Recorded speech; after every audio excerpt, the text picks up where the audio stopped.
Travis Wayne Goodsell. Just finished watching last night's show of John Oliver and conspiracy theories. Guess what I was doing for you all last week? I was going over how to identify conspiracy theories, true conspiracy theories in the church. The lawsuit that I have against the Church of Jesus Christ of Latter-day Saints is under the conspiracy theory statute, or jurisdiction, RICO, conspiracy specifically. And one thing that John Oliver pointed out is that the more detailed a conspiracy theory, which he merged the two together. There's conspiracy theories, and then there are just outright lies. And I've been trying to help you distinguish between the two. He lumped them all together into one. And I'm not. He tried to have show an ad to the elderly with celebrities using the ad populum fallacy argument and also flattery. Oh, you're smart. You're not going to get fooled. Well, yeah, no. The elderly are the most vulnerable for being exposed with scams. And there's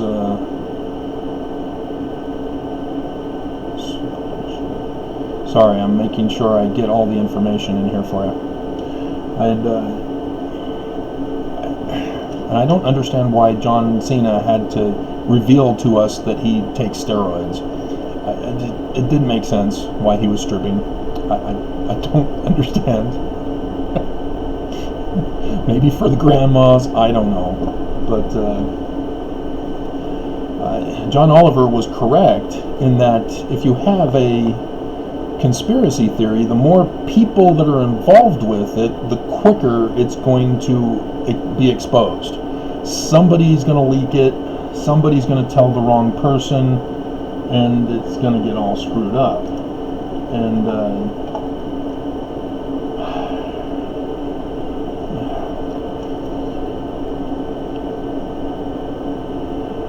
sorry, I got to take notes on a project that just finished.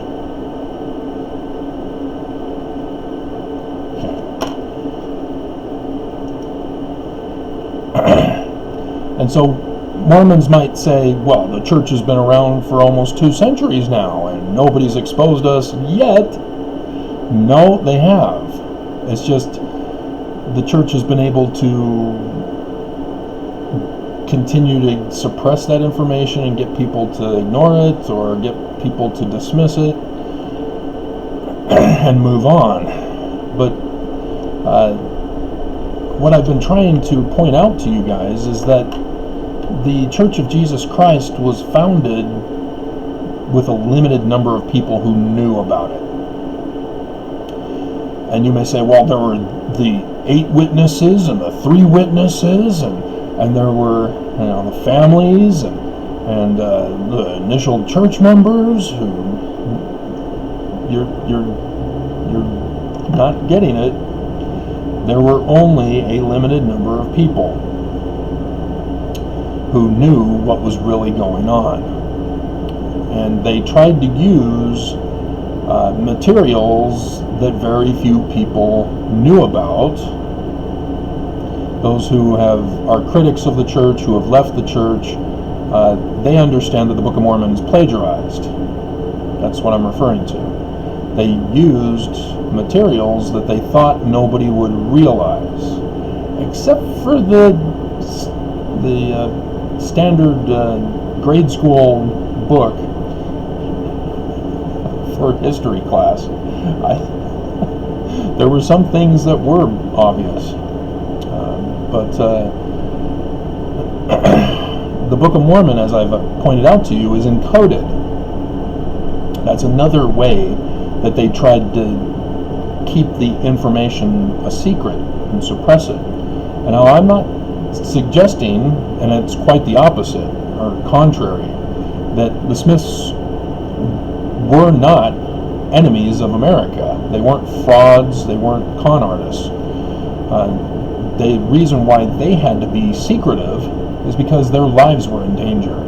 And that's why Joseph Smith was eventually murdered, is the people who were enemies, who wanted to find out about the Smiths and find out who they are, and they got them in the end. And with that understanding of how conspiracy theories actually function is what John Oliver did not know to address. And that's what's called a pyramid level of knowledge.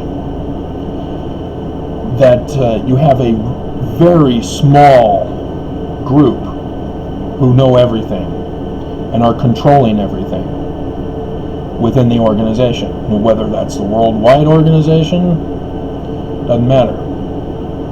You've got to be able to identify the lower ranks and work your way up to the top. That's how crime organizations in the United States were able to maintain their criminal operations, is because the United States were only getting the low-level soldiers committing the crimes. They weren't able to tie it to the upper levels until RICO. That's why I'm able to use that in my lawsuit against the church, which today is the last day for the church to confess that they did it. I'm sure they will, as being good Mormons, choosing the right, having been a part of the Boy Scouts, as loyal to the Boy Scouts, and was it the motto or the oath that you don't lie. So I'm sure the church will do the right thing. But there's a pyramid of knowledge. And the lower levels are tested for loyalty. If they can show that they are good enough to rise up in the ranks, then yeah, they will. But if they show that they might be someone like me who will expose them, who are or won't be able to handle the increased level of knowledge, then they keep you down. They don't advance you. The $100 billion in tithing that the church got exposed for by the whistleblower, he makes it very clear that that's how the operation works in the church. That he had connections with one of the higher ranking guys, in fact I think the head guy of Ensign Peak Associates, who knew the whole criminal operation of the church, and so he was able to get a job working for this guy at Ensign Peak Associates, and was able to rise up in rank in the business very quickly over others who had been there longer periods of time, because of their connection to each other, and the guy in charge of Ensign Peak Associates thinking that he could trust this guy with the increased amount of knowledge in the business and the church's finances. And no, that was not the case. They raised him to a level that was too much for him to handle. And he acquired the documentation and filed the whistleblower report to the IRS. And then did a YouTube video for all of us to know all about it. And so yeah, the church now is confirmed in the trillions of dollars, not in the lower billions, as many people used to speculate on top 5 wealthiest churches in the world, as the church would be among the last, if even placed. Well, they're supposed to be on the top now, as trillions of dollars, because of that whistleblower. And this has also been done in scientific fields of study as well. And this is where it causes harm and damage, is because when you realize that the scientific fields themselves are suppressing truth, suppressing discoveries, suppressing inventions, that causes problems in society when it leaks. Because it does leak, it has leaked, and we now know about it. And I'm going to leak it further if you aren't aware of it. I pursued a scientific education in ancient languages, Paleo-Hebrew and Egyptian petroglyphs, Egyptian. And as I took the classes, they even tell you that when a scholar, such as William Foxwell Albright, who came up with the current theory that Proto-Sinaitic is the origin of Hebrew, of the alphabet, and that it's Semitic. And so as a result, we call Jews Semitic and use a Semitic Hebrew. And so anybody who is racist, or, well, racist works, because it's a race, a religion as well. So bigotry against Jews is referred to as an anti-Semitic. That helps because of the perpetuation of William Foxwell Albright and his Proto-Sinaitic inscriptions and their decipherment. It's buried, so I'm not going to bother with it to show you. I don't. It comes and goes on Amazon. So if you find it on Amazon and you have the money to buy it, because you ain't going to get another chance. But it was made clear to me that in fields of science, when somebody makes a discovery, that to show honor and respect for that discoverer, it is inappropriate for any rising generation of scholar to dismantle that scholar's scholarship, that discovery, even if it's completely bogus and whatever, but you just can't do it. They won't allow you to in the scholarly fields. And so that's where the ad populum comes in, is that you're not going to get a majority of experts in the field to support a legitimate theory that destroys the old traditional theory if the person is still around and the others are still embracing it. The person has to die, and others then have to accept that there could be change. Because if you get people in position to be rock solid in supporting a false theory, people of the rising scientific generation are going to be running into a brick wall trying to get their confirmed theory out into the public. And so that's one thing that John Oliver did not understand. The church utilizes this same suppression of knowledge as working with the church curriculum department for the reboot of the footnotes for the foreign language editions, which included the guide to the scriptures that replaced the Bible dictionary and the topical guide. And the reason why it wasn't done for English, which was why we were all pushing, hey, we want this for English. Don't just keep this for foreign language scriptures. We want this in English. And no, we can't. No, not enough people have died. Too many people who were involved in the first operation are still alive. Ballard being one of them. And that's why we don't have it in English. And so we have the horrifying version that was first done in 1981 for the triple combination, and 79 for the Bible. And I say horrible, remembering back to my philosophy of science instructor, who told us you don't have to be the best. You just need to be the first.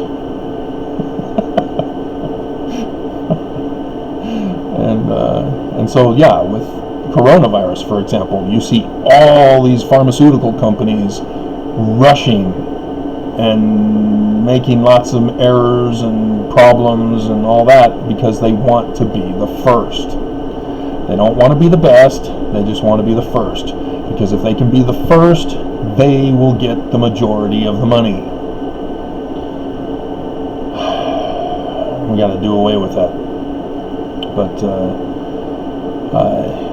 yeah, the church made it very clear that we were not going to have the Guide to the Scriptures in English in the printed version with the footnote adjustments for the English.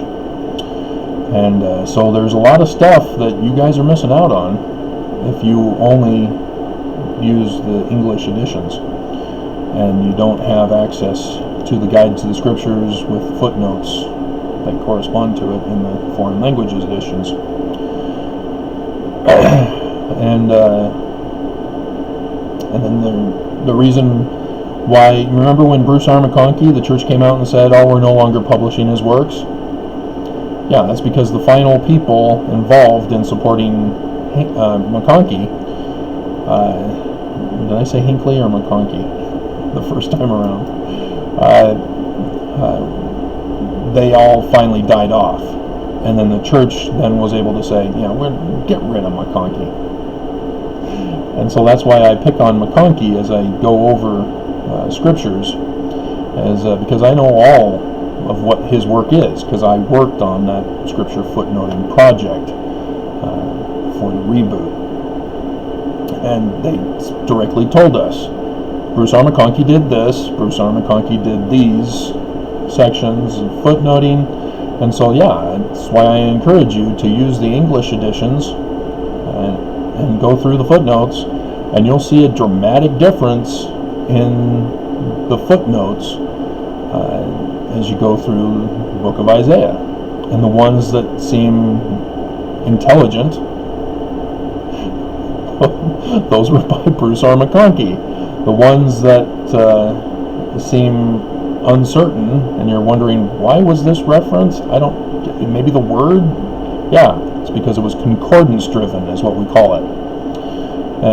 The original group were given Strong's Concordance of the Bible to assist them in doing their footnoting. And so a lot of people said, oh, that word is in this same passage too. I'm going to footnote it.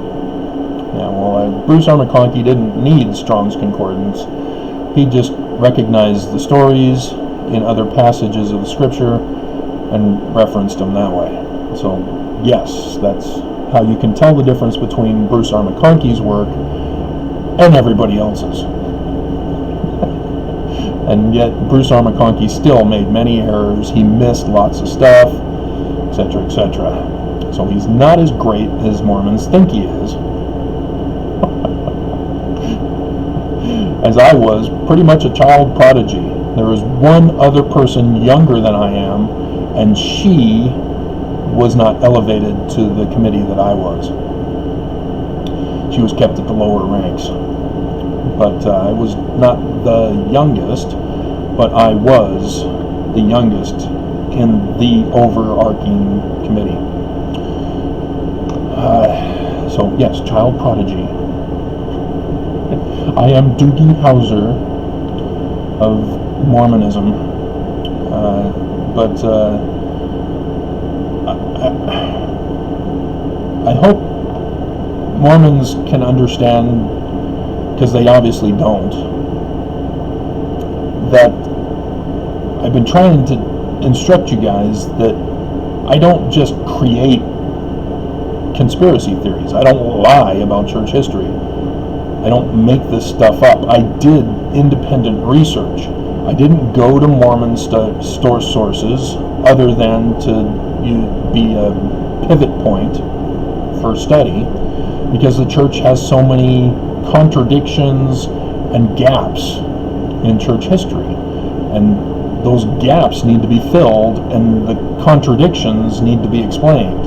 Either one of them is right or they're both wrong, and I need to find out which it is, because both cannot be right at the same time. And so that's why I've been trying to do the video about Brigham Young and Joseph Smith. They both can't be prophets of God, because either one is and the other isn't, or they both aren't. And because both of them can't be at the same time, because Brigham Young went in a completely different direction and yet accused Joseph Smith of being the one in the wrong. And so which is it? Is Brigham Young right? Is he the true prophet of God, and that Joseph Smith was a fraud? Or are they both frauds, both Joseph and Brigham Young? Because they both can't be true prophets of God, because they contradict each other.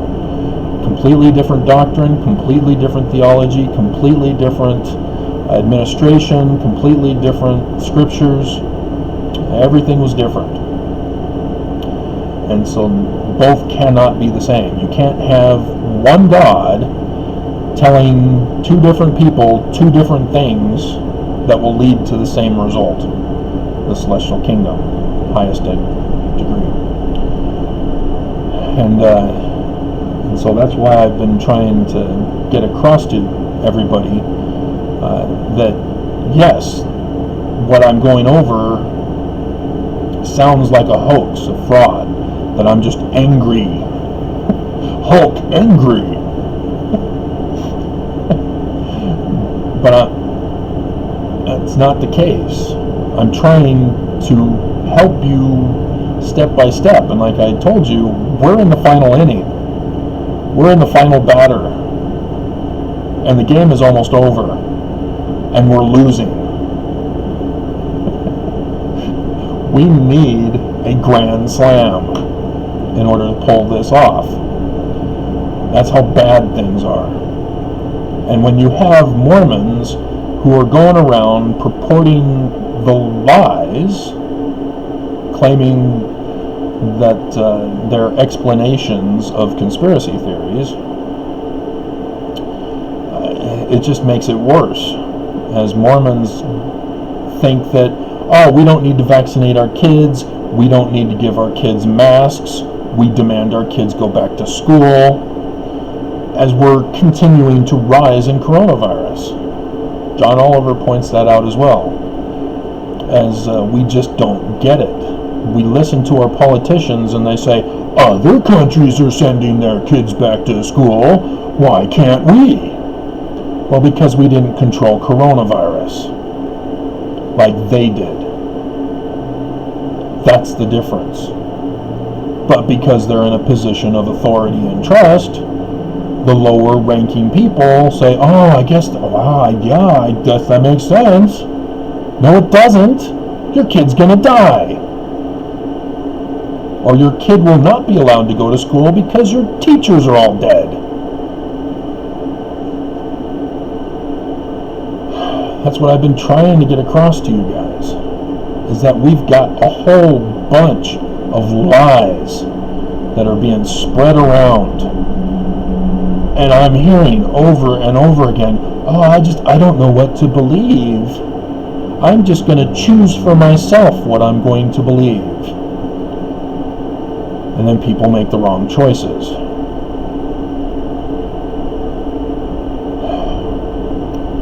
And so, yeah, the church currently is either true or it's false.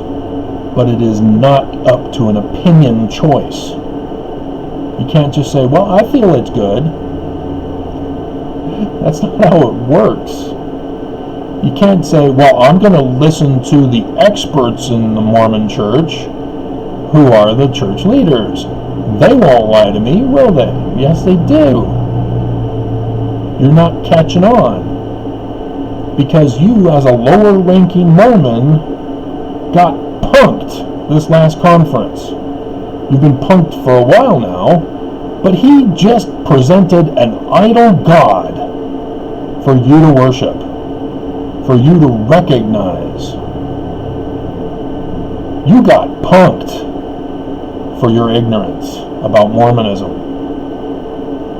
He's purposely that arrogant to believe you guys are that dumb, that he controls you. You are puppets, as he is the puppet master. And he was purposely doing that to test you, to see how many people he controls. And how does he do it? He says anybody who doesn't get controlled by me, they're apostates. They're anti-Mormon. They're anti-Christ. They're of the devil. Because that's how you, as lower rankers, perpetuate it. He never has to say a thing. All he did, here's Jesus Christ. It's the idol god Jesus of Christianity. And we're placing it on the cornerstone of the church. On the cornerstone. Which means it's built upon the cornerstone. Which means he created a new god for Mormons. And all Mormons fell for it, who still give loyalty to him and put thumbs down on my videos, and who spew hate, showing their Christ-like examples. And that's also part of how you can recognize a lie, is when you perpetuate the lie with hate.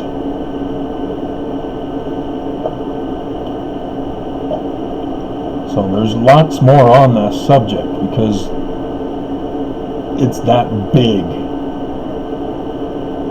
And